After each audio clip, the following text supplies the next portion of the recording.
H tried escaping Afghanistan through the Kabul airport 8 times, going from gate to gate seeking a way in, but found it impossible while traveling with women and his children.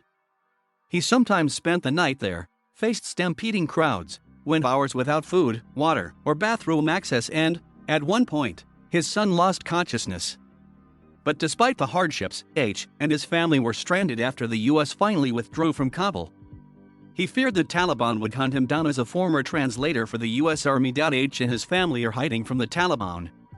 He has little chance of escaping Afghanistan in the near future. The Taliban promised amnesty for Afghans who helped the US government, but there have been numerous, ongoing reports of retribution, including executions. Some Afghans interviewed said they were running out of food and water. At least 100,000, though possibly many more, Afghan allies remain stranded in the country. H pleaded with the Marines for entry to the Kabul airport. "I've been waiting here for 48 hours, H told them. I'm running out of food, running out of water." But the Marines had their orders and wouldn't let him through. He was forced to leave. "I did not make it in the evacuation," H continued. "I am still left behind." The Kabul airport became the only feasible escape option after the Taliban swept through Afghanistan. It became a bottleneck with a deluge of people flooding in. Later, he sent another voice memo, "I have no idea where I'm located. From everywhere, I hear the sound of shooting gunfire. I have no idea how to leave." Afghans gather outside the passport office after Taliban officials announce they will start issuing passports to its citizens again, following months of delays that hampered attempts by those trying to flee the country after the Taliban seized control. In Kabul, Afghanistan, October 6, 2021. During the 10 days of evacuation, we tried to go to the airport, but it was almost impossible because the Taliban were checking the passports, she said. The journalist added that she didn't know if she would be able to board any flights since she didn't have an official letter permitting her evacuation. H compared the scenes to the film World War Z. "I was also trying to run to the airport and get a chance to be evacuated," H continued. "But I was not lucky enough. They did not let us in." H's applications for an SIV were repeatedly rejected years before the US announced its intent to withdraw from Afghanistan.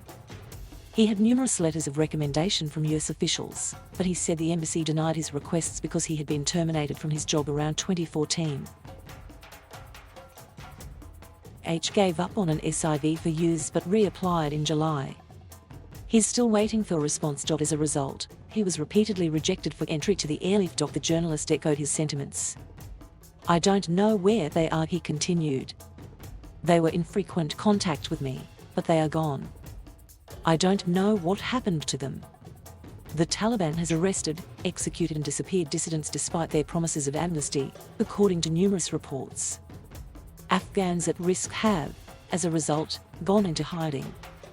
"I don't go out too much because of the level of threats that are in close to me," he added. "The situation is still pretty scary and I don't dare go out. If we get recognized or identified, so I'm not sure we could live," he continued. Taliban fighters patrol in Kabul, Afghanistan, October 5, 2021. The journalist, the former financial assistant and the brother of a US soldier, changed locations each day to avoid getting caught. The Taliban eventually found the journalist's home while she was in hiding. She also noted that she and her family, like many in hiding, were running out of cash and food. She said both she and her father are sick and that she's afraid to go to the hospital. The former financial assistant similarly said he hasn't received any responses to his requests to the US Embassy for visas. "We trapped inside our own country," he continued. Top US officials recently met with Taliban leaders with the hopes of evacuating more Afghans. The US aims to begin evacuations again before the end of the year, but, unlike during the first airlift, only SIV applicants who have already gone through most of the vetting process will qualify, The Wall Street Journal reported, citing a single anonymous US government source. At-risk Afghans, likely including the female journalist and the soldier's brother, won't be eligible. Some chartered flights have started leaving Afghanistan, but Afghan nationals typically aren't able to board. "The situation is getting worse day by day and every hour," the brother said. "Our hope is that to leave here with our family and come together with our mom and dad and our brother in America." Meanwhile, The United Nations recently warned that Afghanistan is facing a hunger crisis. I'm just helpless. I'm just broke, H told Fox News. We people don't have money even to buy our groceries. If we are not dying from the threats of the Taliban, we may die from the hunger, he continued. Ethan Barton is a producer reporter on For Digital Originals. You can reach him at ethan.barton@fox.com and follow him on Twitter at @ethanbarton.